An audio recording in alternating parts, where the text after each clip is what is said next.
Good morning, everybody. The EconomistAs, a Brazilian Women in Economics Research Group, coordinated by Fabiana Rocha and Paula Pereira, also here, and by me. Thanks, everyone, for attending our third FIPE Economistas session at Brazilian Econometric Society meeting. FIPE, Fundação Instituto de Pesquisas Econômicas, is a non-profit private-owned organization founded in 1973. FIPE's research aims to contribute for promoting discussion of Brazil's economic and social problems and designing and evaluating economic and other public policies. It currently works in the areas of teaching, projects, research, and development of economic and financial indicators. The EconomistAs also thanks FIPE for all the support since the beginning of the group. We're also grateful to Professors José Raimundo Carvalho at the Federal University of Ceará, Rodrigo Moreno Serra at Center of Health Economics of the University of York, and Professor Francisco Pino at Universidade de Chile for accepting the invitation to participate with us. And now I hand over to Professor José Raimundo, who will coordinate our session. Thank you, everybody. Okay, so thanks a lot, Professor Maria Dolores. I'd like to start by saying how happy I'm here. Thanks a lot. I mean, to have this opportunity to discuss such an important scientific topic related to domestic violence, especially in these times of COVID. Also, I would like to welcome Professor Rodrigo Serra from the University of York, as well Professor Francisco Pino from Universidade de Chile, and also all audience, as well Professor Paula Carvalho and Professor Fabiana. So, I mean, it's with such a great pleasure that I'm kind of acting as a chairman of this special session. I've been involved with domestic violence since, I would say, 2012 or 2014. So it's been 6 or 7 years I've been doing this kind of line of research. Originally, I'm an econometrician. Actually, I started as a theoretical econometrician, then moved to an applied econometrician. And then finally, I've been trying to apply all this modeling and all these analysis that we economists got in our PhD with issues related to violence, to homicide, and now to domestic violence, okay? So, I mean, it's a crucial topic in Brazil, actually in Latin America especially. We have high rates of domestic violence. The prevalence is very high also in Latin America. Also, especially in Brazil, even though we have a federal law, the law Maria da Penha, it's been more than 10 years that this law is working in Brazil, we still have many problems. So because of that, I mean, 4 or 5 years ago, I started a project in order to get data, because I think that one of the most crucial problems in this area is to have good data. And it was such a very nice opportunity to interact and to have Rodrigo, also Francisco, Maria Dolores, to discuss the issue of domestic violence in a time of COVID. We have almost an unanimity without good data that COVID increased significantly the domestic violence, okay? And that's very important to see what happened in households, okay, during this COVID. This is a universal threat to not only public health, but also to social and economic policy. The world will not be the same after COVID. The domestic violence issues, the policies applied to that, the whole economic policies applied to social and also economic issues will have to change in order to tackle, in order to face these new threats in terms of very high rates of domestic violence. So it's again, it's a very timely issue. I congratulate Professor Maria Dolores, Professor Fabiana, also Rodrigo and Francisco. It's a very nice topic. I'm also personally interested on that. I think that should be on a universal agenda. And I just would like to welcome you and to again, thanks all the organization from the Brazilian Econometrics meeting as well, all sponsors, the audience. Hopefully the audience is comprised not only of women. It's very important to have men in this agenda, and I'm very happy to see Rodrigo and Francisco here. And that's it. I think that the best role of the chairman is to make the session works well. So I will finish here and just pass to, I think, Rodrigo, okay? So welcome, Rodrigo, and have a very nice talking and feel very welcome here, you as well as Francisco. Thanks a lot. Thank you very much. So I'm going to try and share my screen here just to put up the slides. Okay, so let me know if it's working. Is it working? Yes. Yeah. Okay. That's perfect. Okay. Well, thank you, José Raimundo, for the great introduction. Thanks also for everybody for attending this session. A very good morning to everyone there in Brazil. I don't know if there are people joining us from other parts of the world. Welcome and warm greetings as well. Good afternoon for me here in the UK, and I apologize in advance if as I go along with my presentation, things start to become darker and darker because it's winter here in the UK, and it's winter is on us here. So please bear with me. So my name is Rodrigo Moreno Serra. I am an associate professor of global health economics at the Center for Health Economics of the University of York in the UK. I am also the UK principal investigator of this project that I'm going to tell you a little bit about, which is about the effects, the consequences of social distancing measures implemented during the pandemic on violence against women. And that's a joint project with my colleagues from the University of Sao Paulo, Dolores Montoya Diaz, Paula Pereda, and Fabiana Rocha.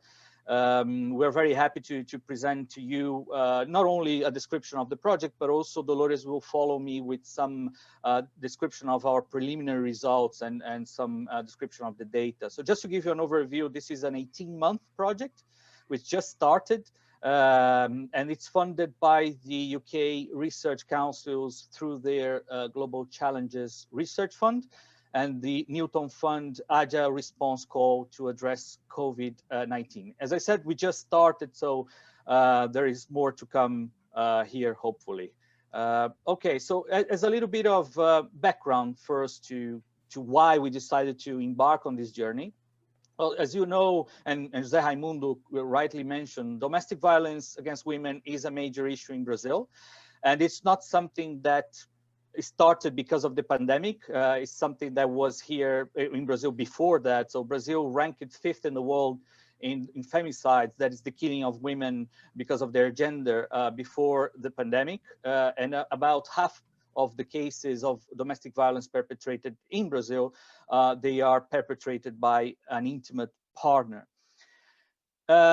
And as I said, it's not a pandemic issue. There has been a sharp increase, though, in domestic violence case in Brazil after the social distance measures were enacted in 2020, mostly from March 2020. So, for example, if we just compare the period March-April 2020 with the same period in 2019, we see that there has been a 22% increase in femicides on average in 12 Brazilian states.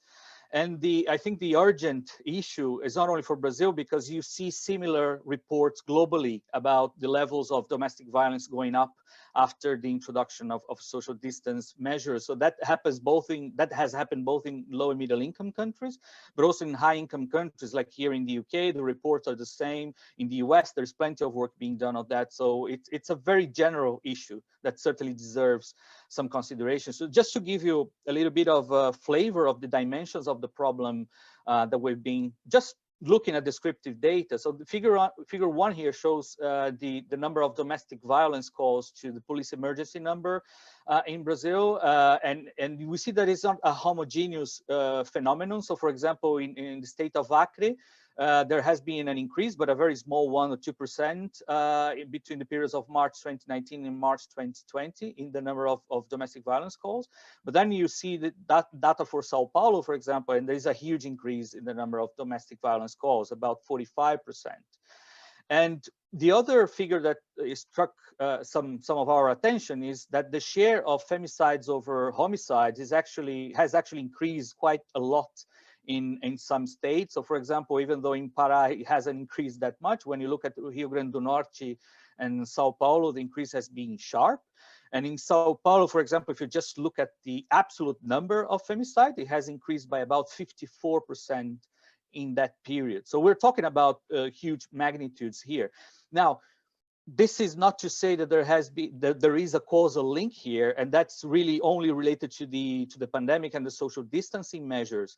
But it does suggest the possibility that there might be a link, right? And I think whether there is a link or not is an empirical question.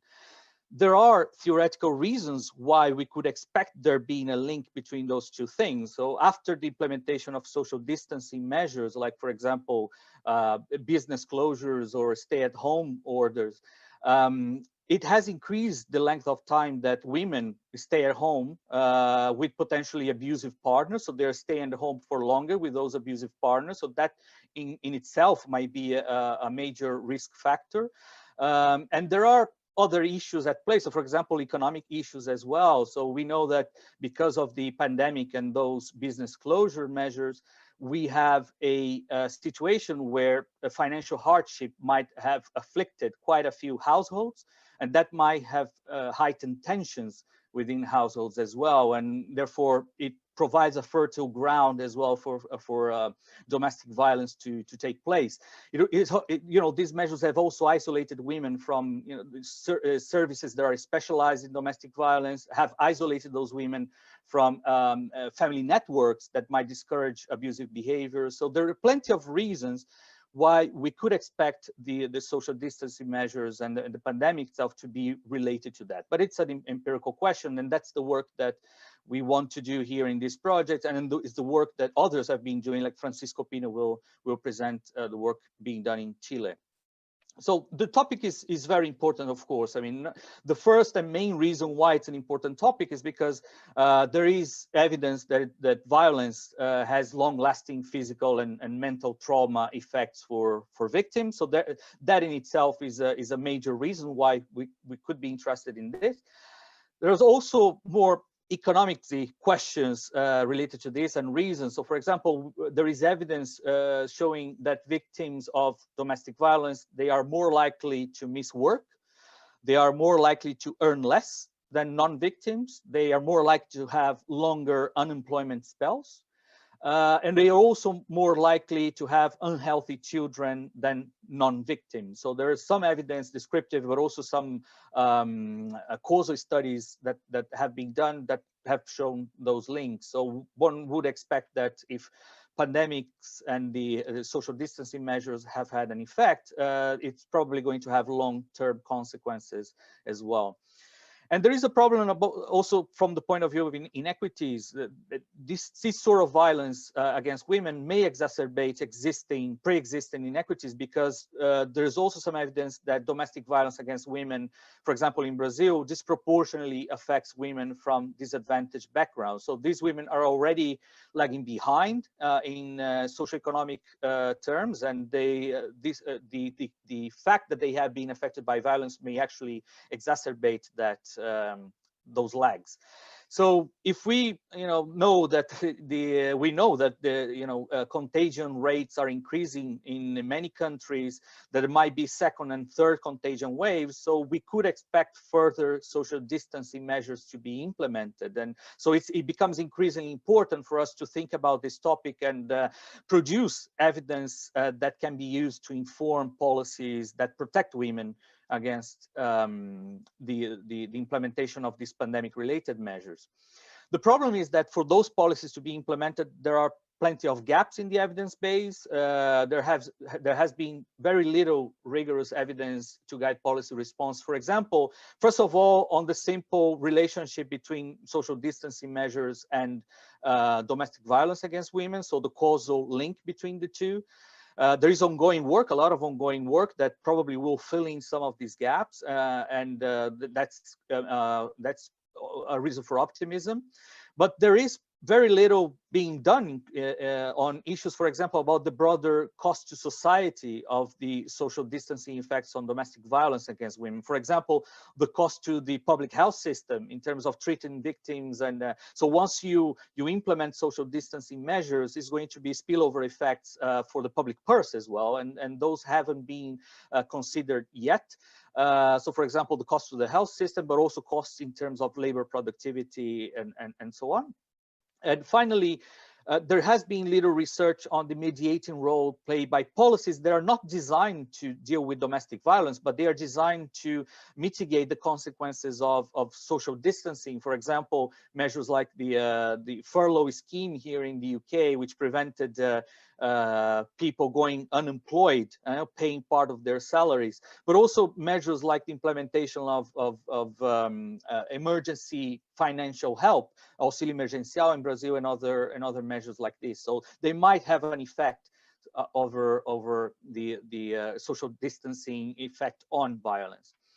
So let me tell you a little bit about the BRAVE project, in which we are trying to fill in some of these gaps. As I said, it's an 18-month project, and we got as key research questions. The first one is, what has been the causal effect of social distancing on the incidence of domestic violence in Brazil? The second one is how this effect has varied across localities and with different socioeconomic and demographic profiles. So we're interested in uncovering some distributional impact, if you like, of domestic violence. What have been the likely pathways for effects on domestic violence? For example, has financial hardship among households played a role for any effects that we see? What is the magnitude of the broader cost to society of these social distance measures, especially economic costs like productivity, but also health costs to the health system? Because in Brazil, the public health system covers a lot of people, over 75% of the population, at least. It has only the public system to resort to. So it's an important question from a public financing perspective as well. And how have government policies aimed at mitigating the negative consequence of social distancing influenced domestic violence against women? So measures like the implementation of special numbers for people to report domestic violence, auxílio emergencial, so financial help, and others. We're going to use a lot of secondary data sources. Dolores will talk a little bit about or more about that in a bit. She was explaining all the data that we are currently looking at and more data that we are planning to look at. We have a number of methods that we are going to be used to analyze those data. We're looking at data over time, so panel data estimators will be the main source of analysis for us, but also we are going to be incorporating some causal mediation analysis, for example, to look at the relationship between other policies, social distancing, and domestic violence as well. And we have a few key outputs that we want to take out from this project. The first one being this master data set of data for Brazilian municipalities on social distancing, but also domestic violence. A literature review report with the up-to-date evidence on the topic, at least 2 empirical academic papers, 2 policy briefs that we are seeking to co-develop with project partners. Dolores will talk a little bit about a project partner that is already involved in this project. So we see this as a possibility to gather evidence that will serve the purpose of informing public policies. We think that that's particularly important. And finally, we were definitely committed to follow-on grant application as well, in which we are going to expand the research that we are doing, but looking at a more broader Latin American context. So what's happening in other countries of the region as well, because as I mentioned at the beginning, it's far from being an issue restricted to Brazil or Chile or countries here in the Southern Cone. So yeah, so that's basically that from me. I think I'm going to leave it there and yeah, open for Dolores to keep the talking about the project, and then Francisco and others to chime in. So thank you very much. Okay, so thanks, Rodrigo. So now, Maria, Dolores, would you please follow him? Thank you all.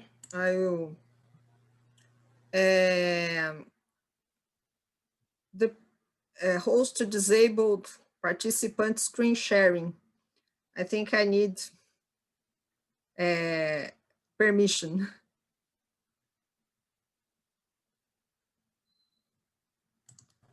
To share. Now you can. Ah, thank you.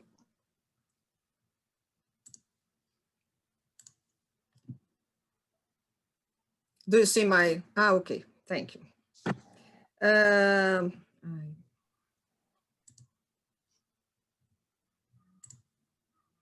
Yes. First, I think it's important to talk about why when we started to focus to have domestic violence against women in our focus of the analysis, because we started with other purpose, but since last year when José Raimundo and in an event with José Raimundo, we and Maria da Penha at FEA USP, at the end of the last year, we understand that domestic violence is a very important question to be analyzed, and unfortunately, the pandemic shows how this is an urgent to have more research in this topic. And so we have, Paula has 2 or 3 students who helped us in this presentation, in this preliminary study. Isadora and Pedro, who are working with this theme also. I have one other student work with this theme. And fortunately, we have, it was possible to have Rodrigo in this new partnership to develop this project he has talked about. So the idea of this presentation is today is to show our preliminary results, focusing mainly on the state of São Paulo. The structure of the presentation is to show some of the data, and in this line of research, data is a very difficult question to solve because of many reasons. Some of them I will discuss during the presentation. But it's important to have this the idea of the complexity of the phenomenon. It has many different dimensions, and so we only focus on femicide. Here, the COVID impact suggests, and Rodrigo mentioned some of the statistics, simple statistics, but if we follow some other sources, we have we know the reporting and reduction in reporting of many different kinds of crimes against the woman, and it's a common sense, the underreporting, even in other times, not only in the pandemic. The underreporting is a very known problem with this kind of data. The exception is femicide, and in simple statistics, we found mixed results. And because of this, we found many not, but some people mentioned that even femicide is not special case or different from other murder suffered by men. And we think it's important to mention that fortunately the audience here is huge and showing that it's increasing the recognition of the importance of studying policies and actions to avoid and to solve the problem of domestic violence. And so if we have different times during the pandemic, we know mixed results, even in femicide statistics. And so it's because of this, we think it's important to focus even in this such most serious type of crime.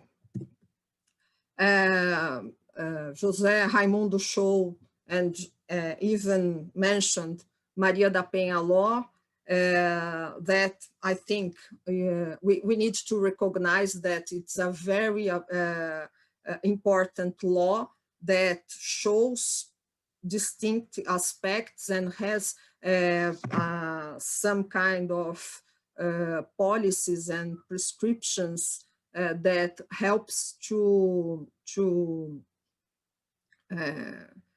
treat the complexity of the phenomenon. And here we have the 5 types, and we can see this kind of in our preliminary data. These are the most, for example, sexual crime, the rape is the most common.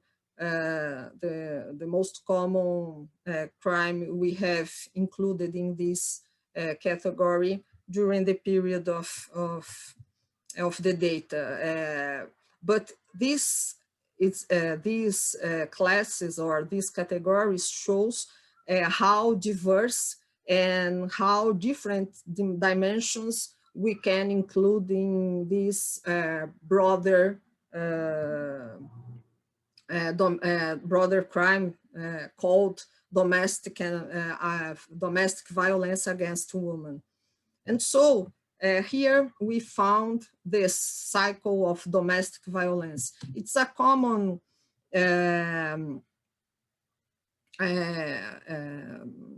we can find this in many distinct sources, but the idea is to show that the first phase is tension building.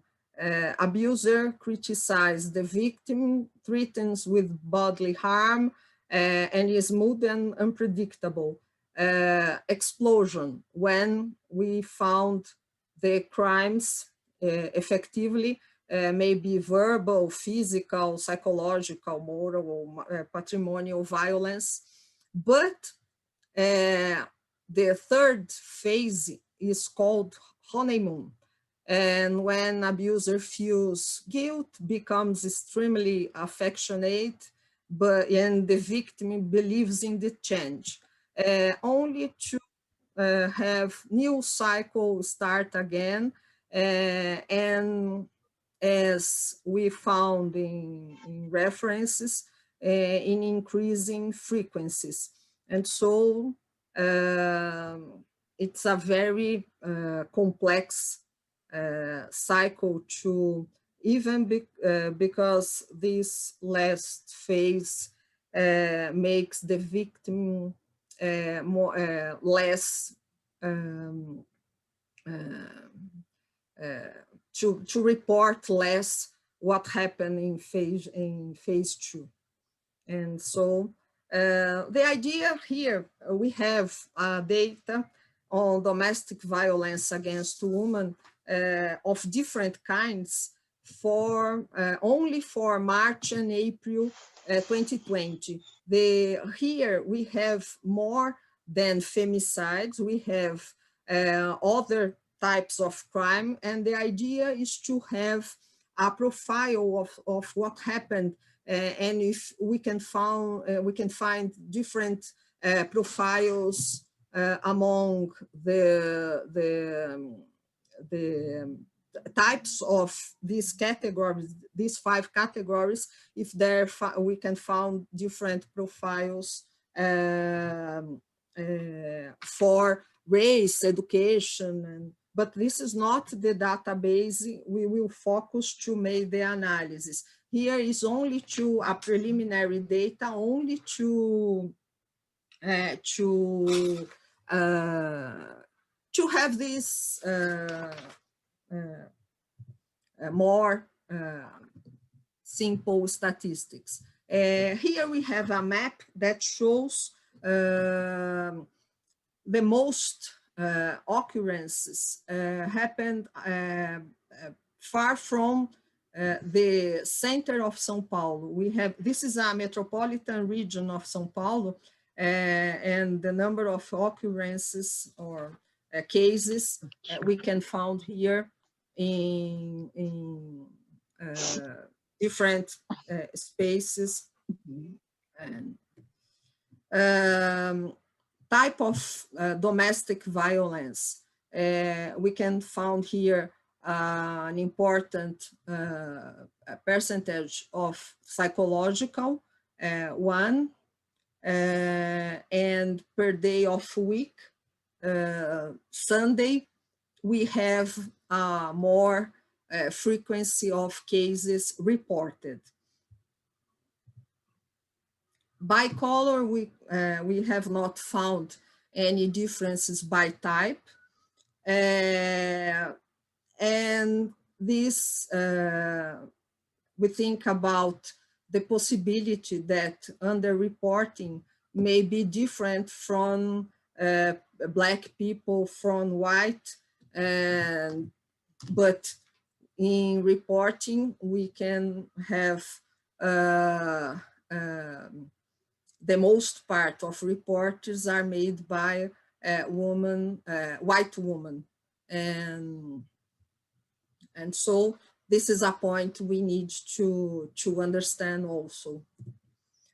By education, the only interesting thing there are no many differences among types, but for patrimonial crimes, there are a greater percentage of women with higher education.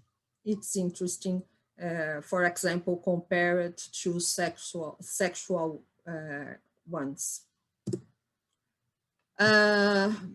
Time per week, the most reports are found at night. There are no differences significant differences by day, but night is we found that it's a bad hour of the day for this violence.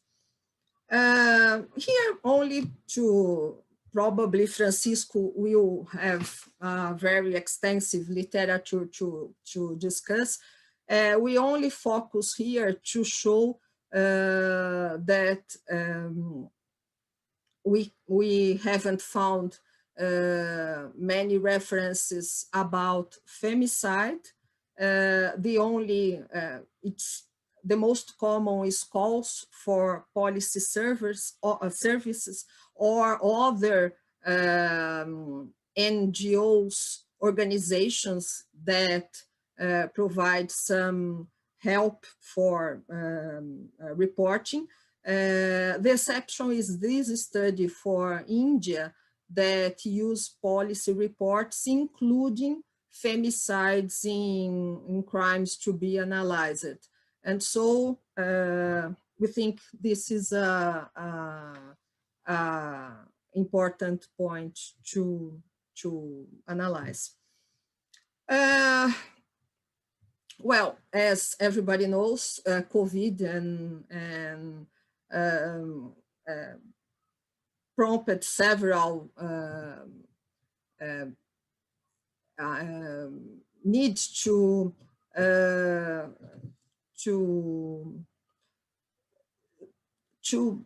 different kinds of social isolation measures, more restrict or more regional, great, but the idea is that it was a universal measure trying to reduce the incidence of the pandemic, the cases. And the idea is that we have seen an increase of reports, but no, this is not correspond policy records in the same relation. So we will focus our analysis in the impact of social isolation and financial aid program on numbers of femicides in the state of São Paulo. This preliminary data with details about the type of crimes we only have for metropolitan region of São Paulo, but for femicide we have the detailed data for all the state with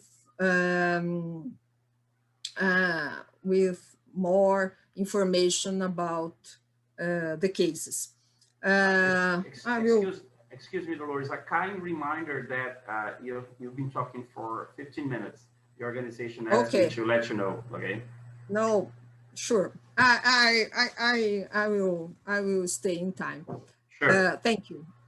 You're welcome. The idea is that in the next step, we will have many other points to be analyzed. Rodrigo has mentioned some of them.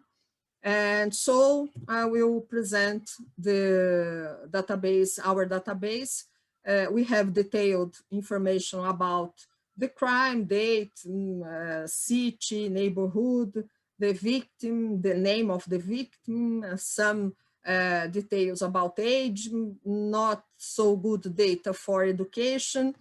And here we have the variable that was used our main strategy to trying to identify the causal effect of isolation or the pandemic.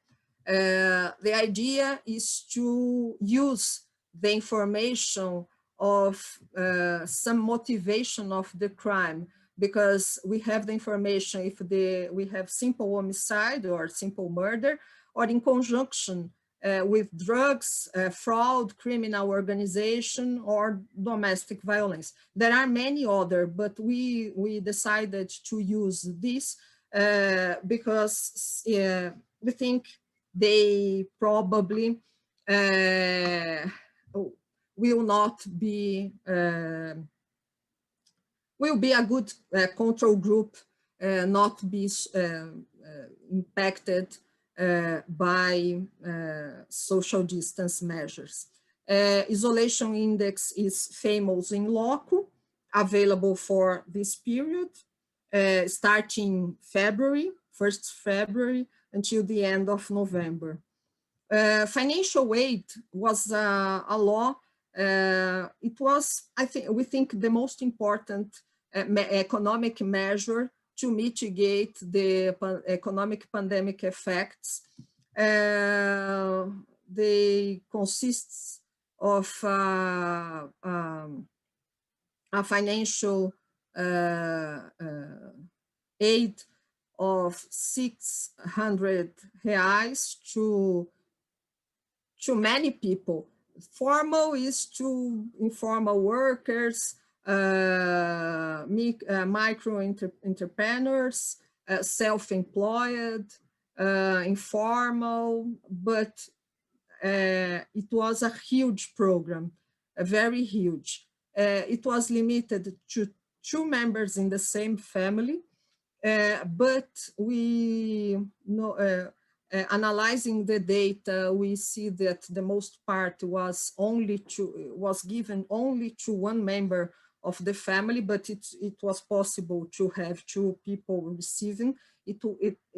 Because of this, we need to treat to the data, and the idea is to construct a variable of coverage of the program by city. Coverage measured as number of people that has received the money compared to population. Our specification was simple. The idea is to use, as I previously mentioned, motivation, different motivations as control groups. But we have so many fixed effects to trying, because the period is short, and we think it's a valid strategy to control, to fixed effects by city, year, and month of occurrence. It's a good and valid strategy. And we try to explore heterogeneous effects, including COVID and the interaction between COVID and post-COVID period, and financial aid measured as as population coverage. And we made some inclusion of isolation index also. Here we have some descriptive statistics with cases and cases in drugs, fraud, criminal organization, the idea, the mean variable, and we have the curious that there are cities with 100% of coverage, all people in the city covered by the program. Our results, it was interesting to see that, yes, our results confirms that femicide increases during the pandemic, and financial aid mitigates these effects. It was very, this is the graph to show in blue, we can find time heterogeneity, and in red, the effects of interaction with financial aid control. Here, we estimated with different control groups in the baseline all the observations, and this only with fraud, only with criminal organization and drugs, and the results is robust for all these different specifications or control groups. Finally, we compare the results using only a binary variable and isolation measure. We see that this impact is shorter than this one, but and this is an interesting result, because maybe isolation index is endogenous, and this is we intend to explore in next steps.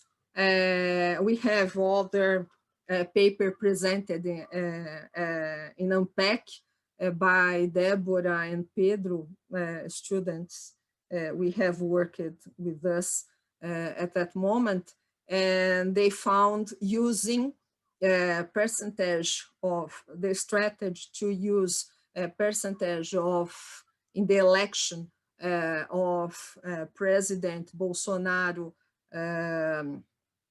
as an instrumental variable to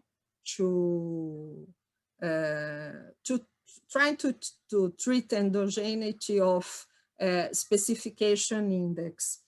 And so we'd like to thank you for FIPE. Doutora Jamila is the Chief of Women Policy,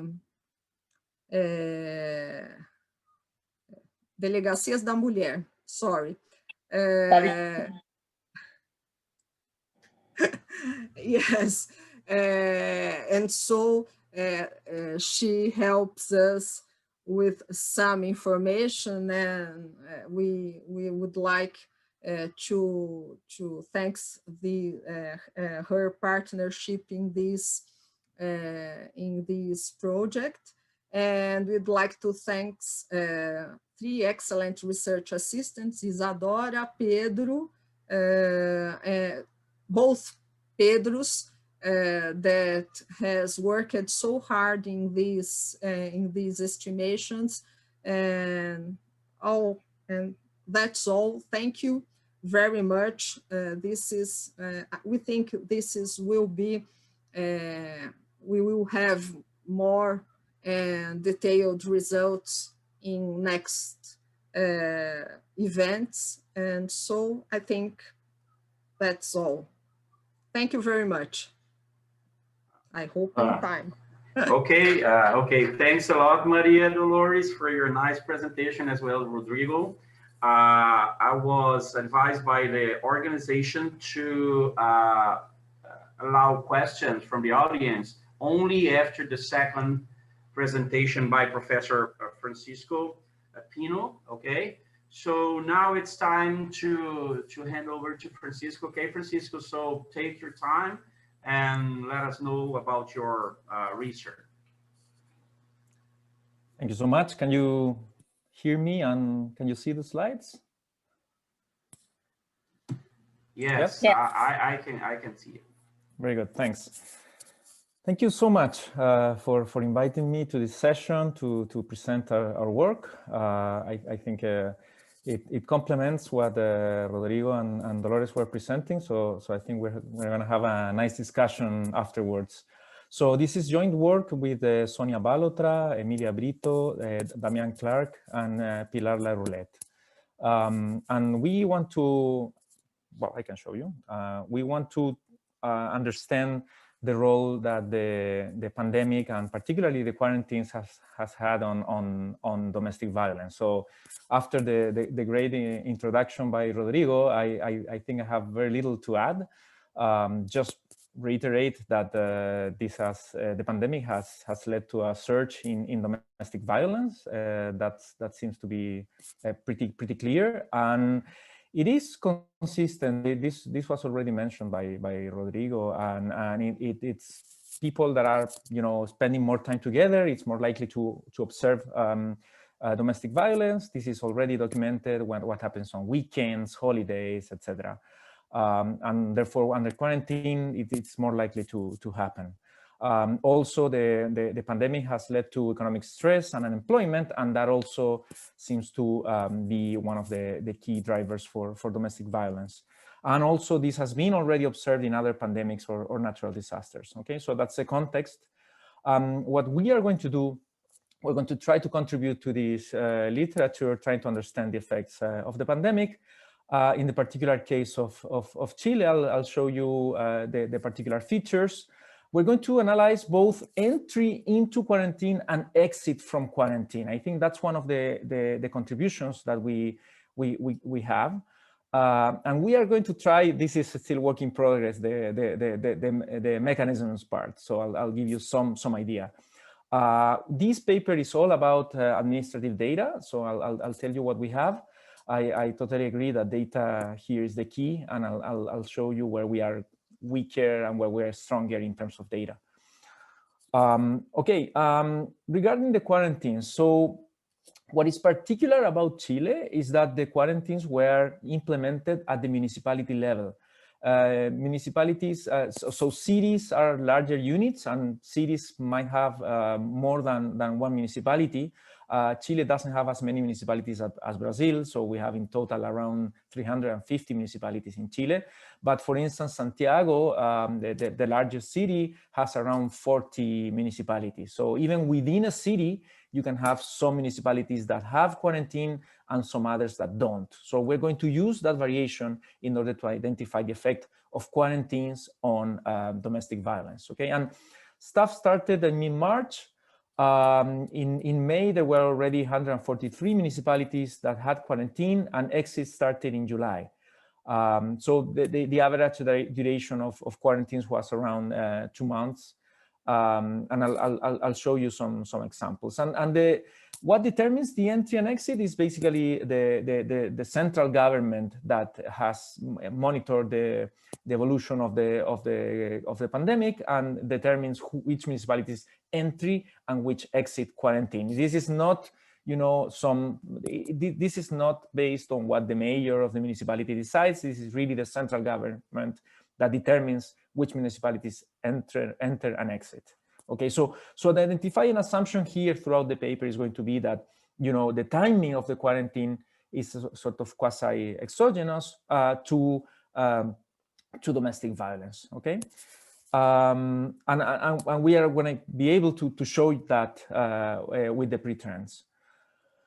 Okay, so this I think I already mentioned. I'll show you a little bit of the techniques. So I think that's also a contribution. We're using the most up-to-date techniques in terms of difference in difference. We also do event studies, but the results I'm going to be showing you are based on difference in difference. I'll explain that a little bit later. So these are the sources of data. This is what we're going to be having. So in fact, we're going to have distress calls on hotlines. So we have the police hotline. These are not reports, okay? These are not reports, but just people asking, you know, about domestic violence, etc. These people, you know, the operators help, you know, guide people how to make a complaint, a formal complaint, or you know, a report, to file a report. And there's the one from the police, and we also have the one from the Ministry of Women.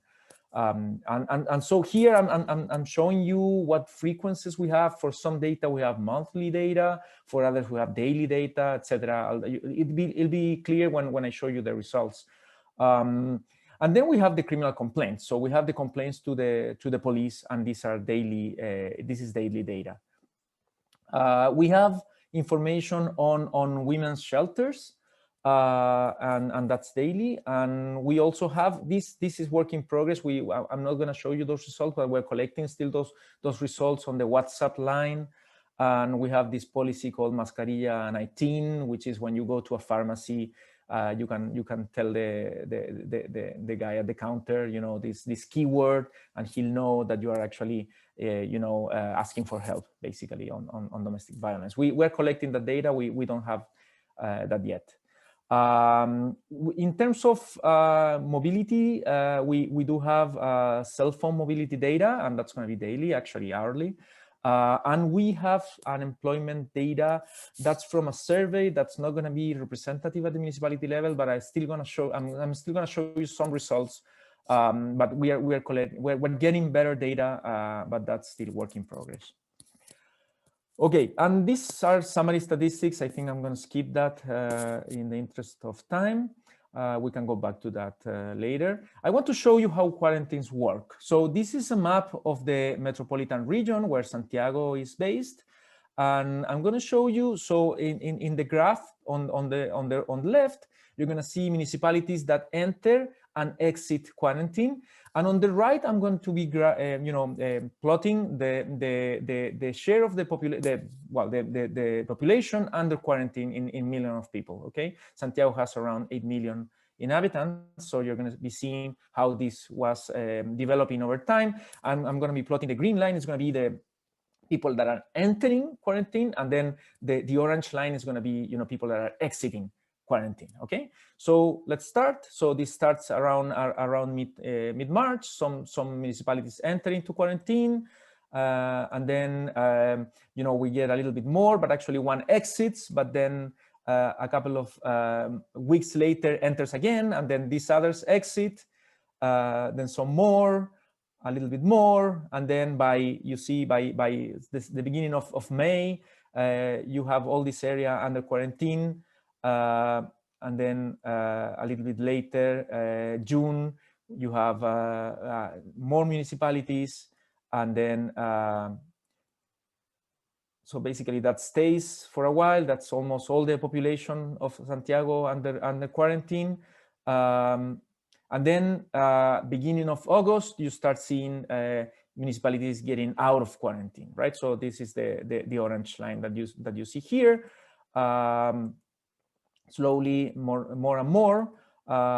This is beginning of September. We already have more people out of quarantine than people under quarantine. So you see that end of September, almost no one is under quarantine. And that's basically where we are now.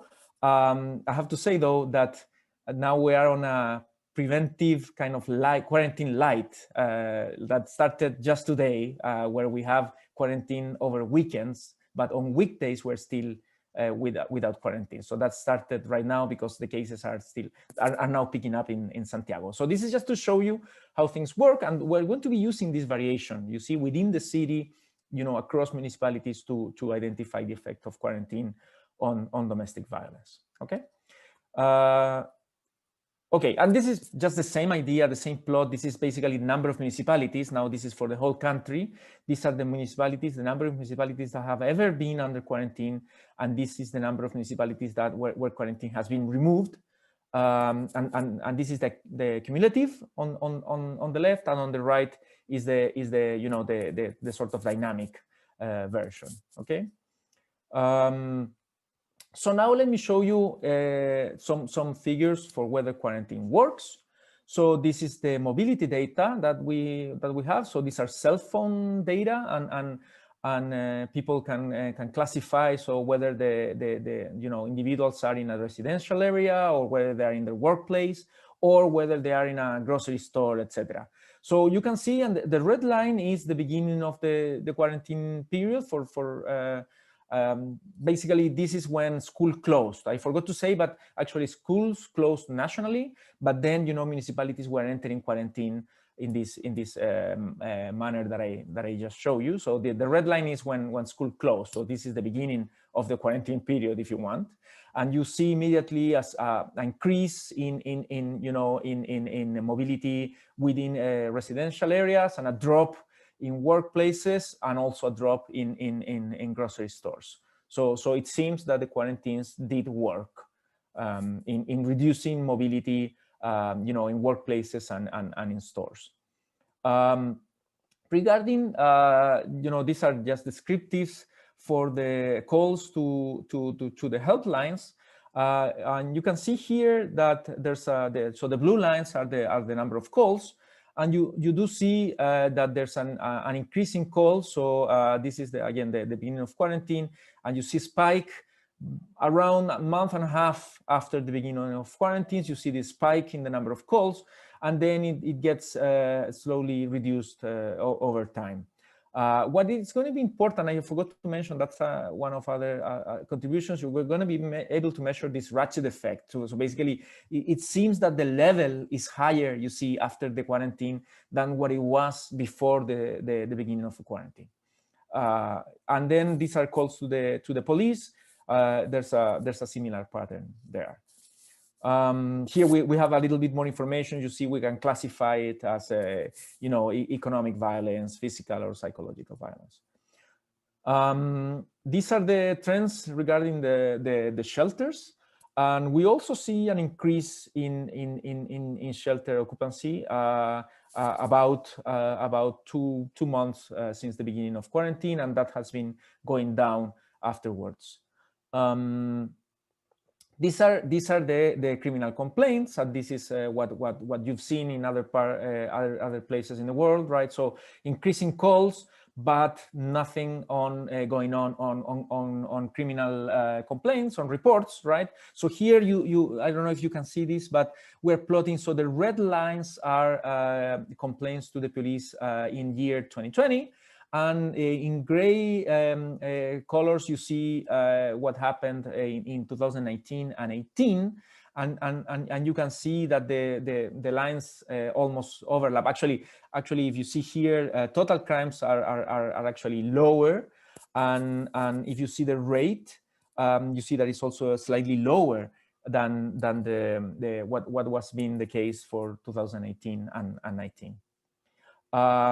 Okay, so briefly, I'll tell you what we do. This is just to show you how it works.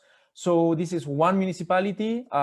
So this is the date, the week where it entered quarantine, then it stayed on quarantine, and then exited quarantine. So we're going to be using these two events to do separate analysis for the entry and then a separate analysis for the exit. And these you see are the trends in terms of calls to the helpline. For instance, you see the spike here in the middle of the quarantine, and you see mobility going down as well. So this is basically the idea in one figure. Okay, and we're going to be using 3 methods. So for now, I'm going to be showing you results from, so this is the recent development by the Chase Martin and Dot-Fui. This is the AR paper in this year. It's an extended difference in difference framework. The idea is, you basically consider switchers at each point in time. That's the main thing. So, and then you average over time if you want, but what I'm going to be showing you are just the plots. So I'm going to be showing you the results by each time, depending on which data we're using. If it's daily data, I'm going to be showing you by day, and if it's weekly data, by week, etc., etc. Okay, so these are the results we believe the most. We have also done event study regressions, and also we have also regressions where we put one coefficient for the quarantine, and then one when the municipality enters quarantine, and then another coefficient when it exits, and that allows us to see this ratchet effect, to see whether the level after the quarantine ended is the same as pre-quarantine. And actually what we're finding is that the level for domestic violence is higher. So it seems that there is this ratchet effect. But what I'm going to be showing you is the Chase Martin and Dot-Fui results, the DIDM, as it is being called. Okay, so let me start with the stress calls. So these are the results. So let me explain how it works. So basically, so 0 is the date where the quarantine was imposed, and so this is months to quarantine imposition. So basically, 3 means 3 months after the quarantine was imposed, 6 is 6 months after, and so on. And so we also can analyze the pre-trends, right? So we can see what was happening 3 months before, 6 months, and so on. Okay, and what you see is, so it seems quite flat for the months in advance.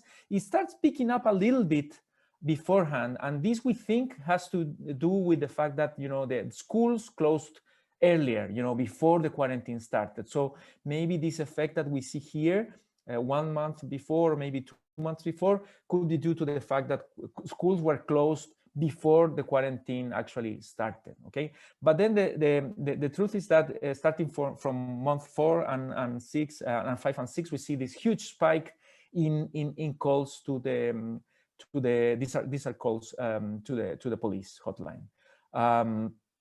This is the entry analysis, and then we can do the exit analysis. And what we see is that after the quarantine it's removed, we see this decrease in calls.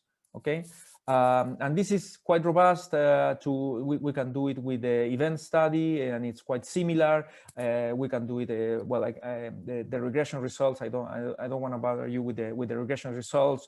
We can also condition on post entry only. Here I'm showing you, not conditioning on post entry. We can reduce. We can basically shrink the data to just use the post entry data. Results are more noisy, but point to the same direction. Okay, so basically we see an increase in calls to the hotline, and let me show you what happens on women's shelters. Here we have daily data, so that's why you see a more a more granular result. And we have a little bit less precision, but the results are similar. Once the quarantine starts, we start to see an increase in basically in usage of these shelters, and then a reduction once the quarantine is lifted. Okay. We wanted to check whether there were some supply side changes. So is this due to people using more shelters, or is it actually that the shelters, are also closing, and maybe that's why we see a higher occupancy rate? And it doesn't seem to be the case. So actually, the shelter occupancy once the quarantine started, actually it seems to have increased. We have some. It's a little bit noisy. The data is a little bit noisy, but it actually seems to have increased the number of spots, available spots in these shelters. So actually, if we do the same analysis with the spots available, we don't see much. Okay, we don't see this effect. So this is doing the same difference in difference analysis, but now with spots available. Okay, and we don't see a change once the quarantine started. Actually, if anything, it seems to have increased the number of available spots. Okay, and nothing at when we look at the exit. So it's not supply side driven, it seems to be demand side driven. What about reporting? Reporting, we have a little bit more noisy results, but it seems that once the quarantine started, we see this decrease in reporting, particularly in the months right after the imposition of the quarantine. Then it goes back to closer to zero effect. And for exit, we see this increase in reporting once the quarantine is lifting, so people can move and can go and do their and report the domestic violence to the police. Even though actually you can report online or by phone, but actually it seems to have the quarantine seems to have had an effect. And of course, it's difficult to report on the phone when you have the perpetrator sitting beside you, right? So that those are the results we're finding now. So let me summarize a little bit what we have so far. In terms of calls to distress calls, we have a huge increase, around 150% increase in calls. And shelter usage, we have a 6% increase in shelter usage, while reporting decreases by around 17%. Okay. What else? Exit. Well, the dynamics seem to be relevant. So we do see this decrease in calls, but actually if you look at the regression results, we see this ratchet effect. So we see that they remain still higher than in the baseline, so that in the pre-quarantine period. Okay, so it seems that the violence was it's still higher in terms of levels. And then we do see also an increase in the police report with respect to the pre-quarantine levels. Okay, so these are the main results that we have. In the minutes that I have, I'll show you a little bit of the mechanisms. So this is still suggestive, and we are still working on this. So this is mobility. So we do see, as I already kind of show you, that when municipalities enter into quarantine, we do see this reduction in mobility. So it seems that that is the big driver. So people are packed in the same household, and that increases violence.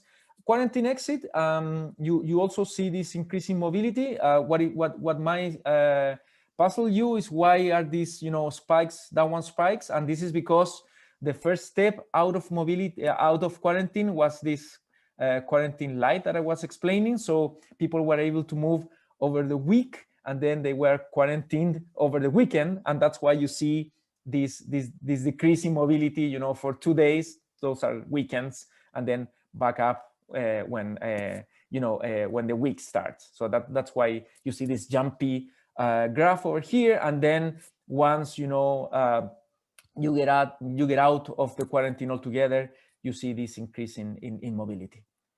Okay, so that's for the exit. In terms of unemployment, so as I already mentioned, we don't have representative data at the municipality level for unemployment. So these are still quite suggestive results. So this is the overall, this is descriptive, this is the overall rate of unemployment. So unemployment increased for both men and women, after the start of quarantine. This is at the national level. And the workforce also was reduced after the start of the quarantine. If you do the difference in different estimates, they are quite noisy. If anything, there seems to be a reduction, but this is still super noisy, and I think we don't get the same results if you look at the event study. So we're still working on this. We're getting better data. We're getting data from the unemployment insurance and try to proxy for queries to the unemployment insurance to proxy for unemployment. So that's still work in progress, and we're hoping to get a better data once those data are available. Okay, this is regarding labor force participation, also super noisy. There seemed to be a reduction in labor force participation, but it's actually quite noisy. And we think the reason for this is that, for instance, take Santiago. I was showing you the map. People are quarantined in one municipality, but they are likely to work in different municipalities. So in fact, I live in one municipality and the university is in another municipality. So when I was quarantine, I was quarantined in my municipality. But if people are working somewhere else, the fact that you are quarantined in one municipality doesn't necessarily mean that you are fired if you're working in somewhere else, right? If you can still go to your place of work, probably the effects on employment were much broader than the quarantine that was much more specific to the municipality. This is what we have for now. So we see this increase in domestic violence, proxied by distress calls, by the usage of shelters, but we do see less police reports. The lifting of quarantine seems to reverse these trends, but they're still not full reversal, and we see this ratchet effect. In terms of work in progress, what we're doing now, so we're trying to get more data, particularly the one on employment that I was mentioning, and we are now trying to implement a survey that is going to follow individuals. Actually, it will follow women. Women were interviewed for a domestic violence survey right before the start of the quarantine, like in January and February of this year. And we're going to follow, we will do a follow-up of these women in January, between January and March of 2021, to try to understand better the mechanisms of this increase in violence, and try to better understand the issues with reporting that I've already mentioned. So that's for now. I think I was quick so that we have more time to discuss. Thank you very much, and looking forward to your comments. Okay, so thanks, Francisco. Well, as far as I understood, we are going to have a quick discussion among us, or we're going straight to open to questions from audience. Paula, would you please help me on these details? Sure. I think that first you can comment a little bit the two words, and then we hand over to the audience. Is that okay? Yeah, it's fine with me. But I mean, I would just intermediate the discussions, or how does it work here in SBE? Okay, so I'll try to handle it with Rodrigo, Maria, and Francisco. Okay, thanks. Okay, so I mean, it's been an impressive amount of very interesting results, and that points to very potential discoveries in an extremely important topic. So I mean, I will have, I don't want actually to spend too much time because I have just brief comments and a couple of questions which I try to handle. I mean, I will start with Francisco. Okay, Francisco, how do you guys incorporate, okay, the heterogeneity of the risk of getting COVID-19?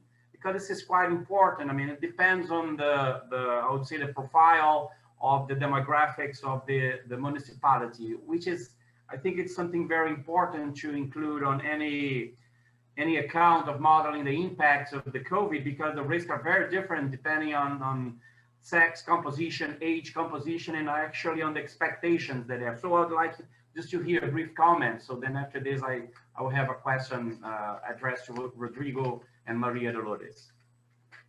No, you're totally right. I've been wanting to do some heterogeneous analysis on that, and we always say, okay, we're going to do that, and we always forget. So that's really interesting. I think, I mean, and there are you know, quite heterogeneous municipalities. Even within Santiago, you have income, age, etc. So and that of course plays out on the risk of getting COVID and so on. In the regressions in particular, so in both models, the event study and the extended difference in difference framework, we're using municipality fixed effects. So we're kind of covering for the fact that some of these markers are staying constant, so people are not moving, and so we're using the fixed effects to account for that. But I think it's really interesting, and we're still missing on understanding the heterogeneous effects, and that's totally well taken. Okay, so thanks a lot. So I'll just also have a quick question addressed to either Rodrigo and Maria Dolores. There are so many interesting questions for both of presentations that I'll just focus in one. Okay, you guys mentioned that your dependent variable is the amount of feminicide. Yes, am I right? I just want to be sure what you guys are modeling. I mean, are you guys trying to address the impact on homicides with female victims or on feminicide? Because people outside the economics, they really put a lot of stress on this difference, okay? Because feminicide it's really a homicide of a woman with gender, I mean, with a big gender issue, what they call. And by the way, the amount of feminicide is really small in statistical terms, but it's so impactant that they really address. So I just want to know, it's really homicide with a female victim or feminicide that you're modeling. I just want to know this, and if this is either one or the other one, it's going to be very important that we stress this difference. In this, we are starting the work. We are in the this is a very preliminary results and analysis. But in this, we are estimating not only inside home murder, it's all femicides. It may be happen in street and any other contexts, and maybe the cause. We are working to create another variable more specific for these cases, but in this preliminary analysis, it's all that's nice. So it's not specific one. Yeah, so it seems that it's a homicide where the victim is a female. So it's okay. So great.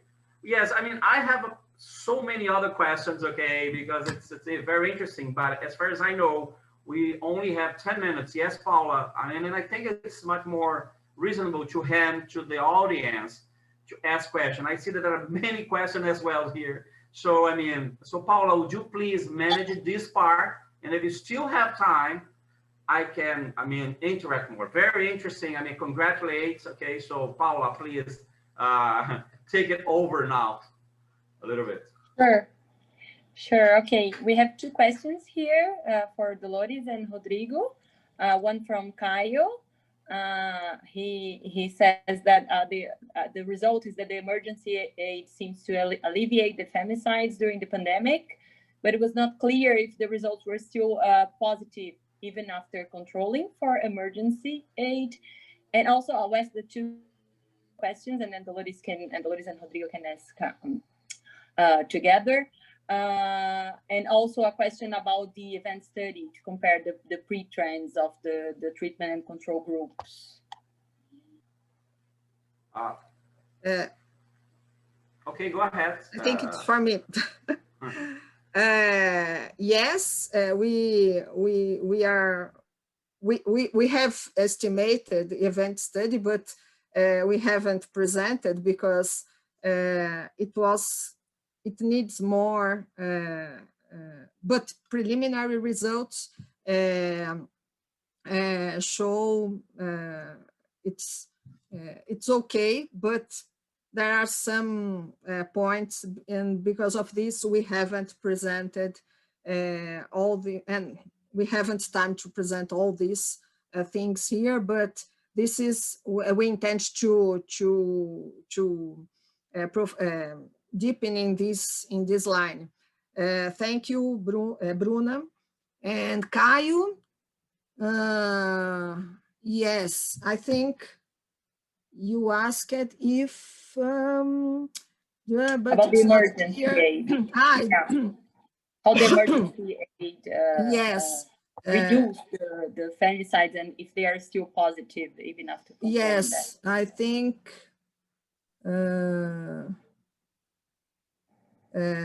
yeah, we have many specifications.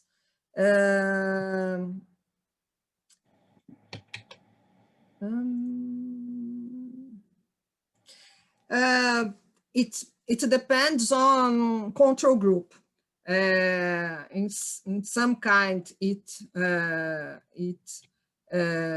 became negative, but in others, it maintains positive.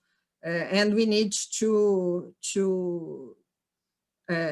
better study these classes and to include, and maybe it will be possible to include other control groups after we have our other database. But thanks for the questions. Thank you, Dolores.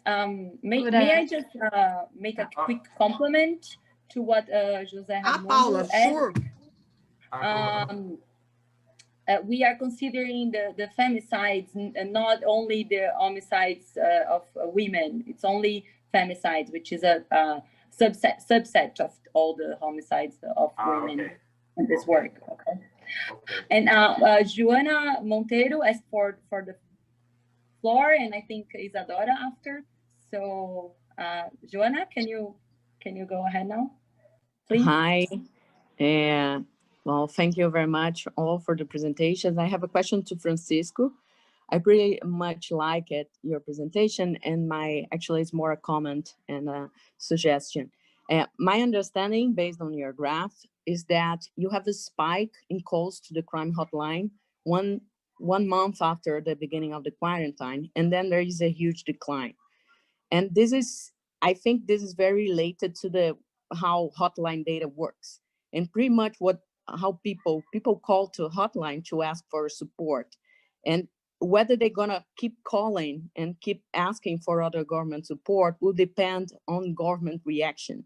So you may have the opportunity to actually to understand government capacity and explore variation across how close, whether there are shelters close to the areas that these people call, and whether these shelters does have any capacity or not, because you already have data on that, to actually see the behavior of the crime and not only the crime, but the reports, depending on the capacity of the government to provide an answer to that request.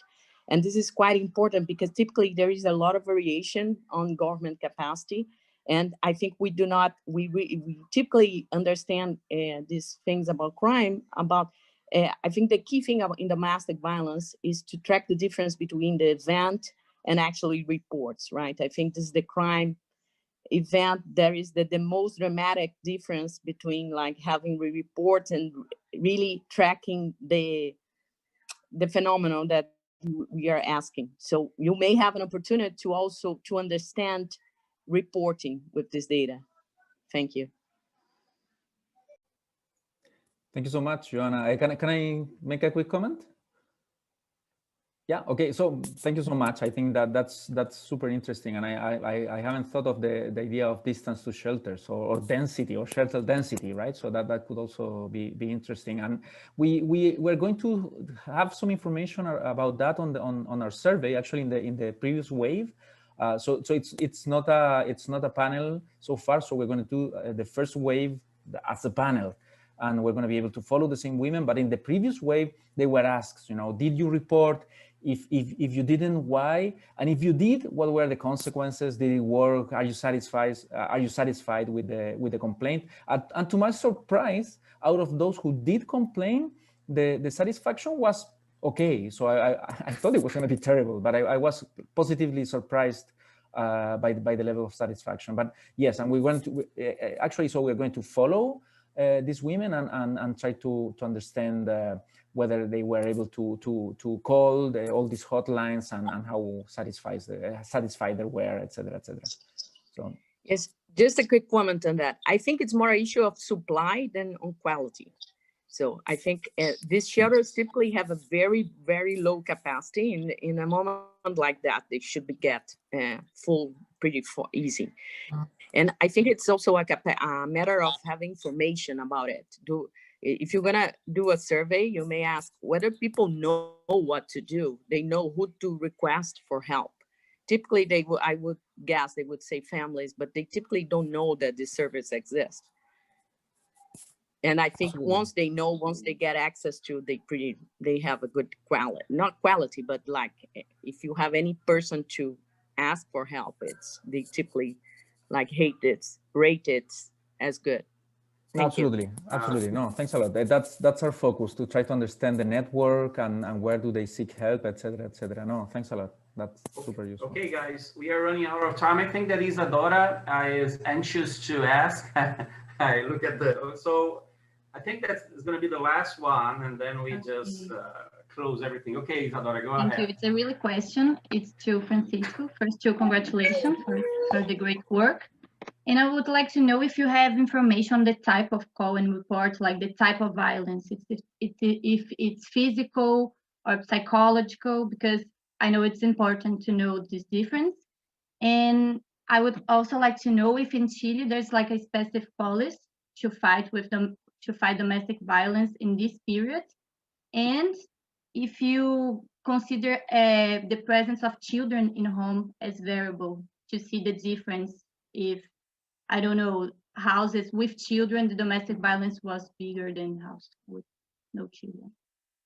Thank you. Thanks a lot. So very quick. And there was a law, actually was passed, I think 1 or 2 years ago. So there is a law, and actually in the survey, in the previous wave, they asked women whether they knew that there was a specific law about domestic violence. And again, to my surprise, the awareness was quite high. Above 90% of women were aware. And regarding children, that's definitely one of the key stressors. And unfortunately, so in the stuff that I show you, we know nothing about the calls. We know a little bit. I think for some cases, for some type of calls, we do have whether it was psychological, the type of violence, etc. But we know nothing else. They are anonymous, and in some cases we don't even know the municipality. So the data we're using, the one I'm showing you, is for the one which we know the municipality from where the call was made, right? And then for the number of children. So this is something we're going to have in the survey. We're going to know, and we're going to know. We're going to follow and ask them to tell us during the pandemic where were they living, with whom, etc. So we want to we want to get at that, definitely. Okay, guys. So like we have just only 3 minutes with so which I would like to share fairly with Maria, Dolores, and with Francisco. and with myself. So Maria, just 1 minute, exactly 1 minute, just for final closing, and then Francisco, please do the same, and then I will just finish the session, please. Okay, Maria. Only to thank you very much. It was a very interesting time, and we learned so many things.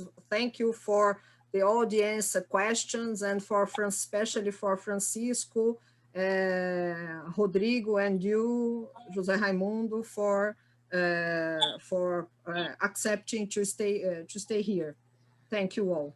Okay, you're very welcome. Rodrigo, I just saw you, so I think it's fair to give you also 1 minute. Okay, so actually, Rodrigo, so sorry, Francisco, and then I give you also as well 1 minute after Rodrigo.